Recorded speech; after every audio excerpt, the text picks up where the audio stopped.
2016년에 옥스퍼드 그 대사전에 이제 그 포스트 트루스에서 이제 탈진실이라는 그 용어가 처음 거기에 이제 실렸거든요. 2016년이 되게 재밌는 시기인데 그 전후로 해서 이제 트럼프 당선되고요. 그리고 영국에서는 브렉시트 문제로 해서 그래서 유럽연합에 그 영국이 너무 많은 돈을 바치고 있다.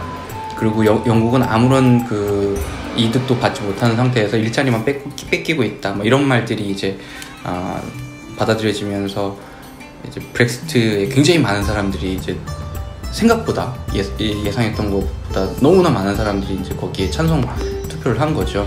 그러니까 예전에는 혼미랑하다고 느껴지거나 아니면은 너무 근거가 없다라고서는 느껴졌던 어떤 그 정보들이 갑자기 진실로 등장하기 시작했고, 그리고 그게 어떤 검증 과정 없이 받아들여지고 그게 굉장히 빠르게 유포되고 뭐 이런 게 이제 탈진실이라는 말을 좀 유행시켰던 그 계기가 되었던 것 같습니다.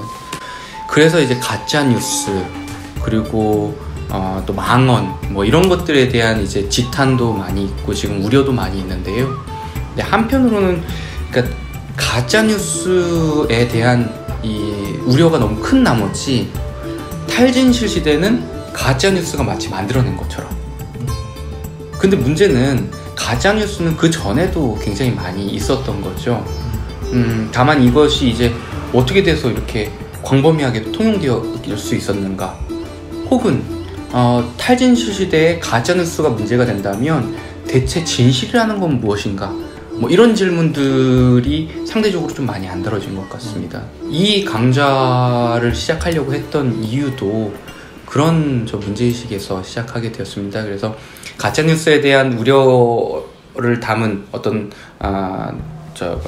다큐나 혹은 그 연구들이나 혹은 저널에서의 흐름이나 뭐 이런 것들이 하나가 크게 있다면 그것보다 이제 상대적으로 다루지 못했던, 그러면 대체 역사적 진실이란 무엇이고 어떤 식으로 우리가 생산해야 되는 것이고 어떤 식으로 검증해왔으며 지금은 또 어떤 식으로 받아들일 수 있는가, 뭐 이런 흐름으로 해서 한 가지 좀 같이 공부할 필요가 있지 않은가 라는 생각으로 이 강의를 시작하게 됐습니다. 기존의 역사학은 물론 어떤 이제 역사학자분들은 제가 이렇게 이야기하면 기존의 역사학계를 너무 단순화해서 이야기한다고 말씀하실 수도 있겠지만 1차적으로는 기록학에 기반을 좀 두고 있었어요. 그러니까 아카이브에 들어가서 이제 고전적인 역사학자의 태도는 이런 거죠. 대표적으로 람케 같은 사람들이 그런 이미지를 갖고 있는데, 아카이브가 있고 그 아카이브가 열리면 그 문서고에 들어가서 그래서 옛날 자료들을 쭉 탐독을 한 다음에 거기에서 중요한 그 어떤 역사적 사실을 발굴을 해서 그것을 세상에 알리면 그게 이제 역사학계에서 이것을 인정해주고 그리고선 이제 공식 기록으로 가는 이런 그 이미지가 있는데, 이게 최근에 와서 증언 생존자들의 증언 문제가 이렇게 더 크게 대두되면서 뭐 세계적으로는 홀로코스트 생존자들의 증언 문제가 있었고 한국에서는 일본군 위안부 생존자들의 증언 문제가 이렇게 대두가 되는데, 이 증언이라는 거는 기록과 달리, 그러니까 쓰여진 기록과 달리 듣는 사람들 그리고 말하게 되는 장소들에 따라서 굉장히 많이 달라지거든요.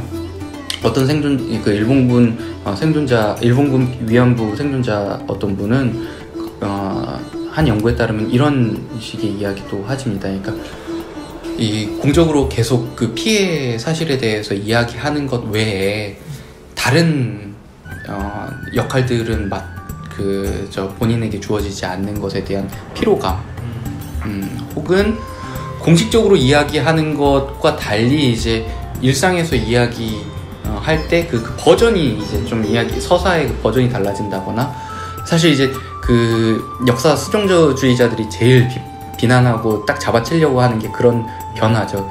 변화가 있기 때문에 저런 기억은 믿을 수 없다. 그래서 진정성이 없고 진실이 아니다 라고 이야기를 하는데, 오히려 증언이 지금 역사학이나 이 세상에 지금 던지고 있는 질문은 바로 기억이라는 건 이렇게 변할 수 있다라는 것, 기록 역시도 마찬가지로 그렇기 때문에 다시 되돌아보게 만드는데요. 어떤 비슷한 시기에 마침 또 그 최순실과 박근혜 전 대통령이랑 그 다음에 정호성 비서관이랑 나눈 녹취록이 하필이면 비슷한 시기에 이제 공개가 됐는데요. 거기에서 이제 최순실 씨는 완전히 무슨 제왕이죠. 모든 것을 통제하고. 근데 거기에서 최순실 씨가 굉장히 많이 이야기하는 말이 있습니다. 그게 뭐냐면, 이것 좀 써. 그 정호성 비서관한테 이것 좀 빨리 기록해라고 하거든요. 그러니까 비서관, 보통 이제 그 기록이라는 건 대체로 이제 비서관들이나 관료들이 남기는 기록인데, 저는 그 관료들이 남기는 기록의 그 문제적인 성격을 녹취록이 되게 잘 보여주고 있다고 생각을 하거든요. 거기에서 남기는 거는 아마 여러 가지 성격이 있을 겁니다. 첫 번째는 정호성 비서관이 본인이 이제 기록해야 되기 때문에 이거는 굉장히 중요한 정책이다 생각해서 하는 게 하나가 있을 수 있겠고, 또 하나는 최순실이라는 사람이 쓰라고 하니까 중요하게 생각하니까 이제 받아 쓴 기록이 있을 수 있겠고요. 그리고 마지막 하나는 나중에 이제 자기가 기억하지 못할 수도 있고, 자기가 문제가 됐을 때 이제 근거 자료로 쓰려고 해서 쓰는 것이 있을 수 있겠고요. 혹은 오기가 있을 수도 있겠죠. 본인이 판단해서 써서 이렇게 오기가 있고.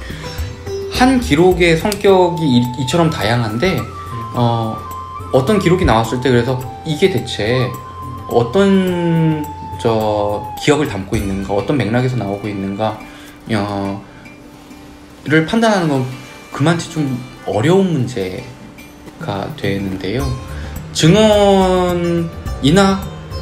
증언과 비슷하게 사실 이제 기록도 이런 그 모호함을 갖고 있는 거죠. 그리고 이게 기록되는 그 어떤 맥락이 있는 것이고, 그래서 말하는 사람들과 만난 어떤 장소가 있을 수 있겠고, 그리고 그 목적이 있겠고, 이게 사실은 증언의 진위성이 위협받는 것 못지않게 기록도 그런 성격들을 충분히 갖고 있다, 이렇게 볼 수 있는 성격이 충분히 있기 때문에, 그래서 최근에는 사실 1차 자료, 2차 자료 이런 식으로 이제 구분을 잘 하지 않고 1차 자료가 2차 자료의 성격들이 있다 보니까요.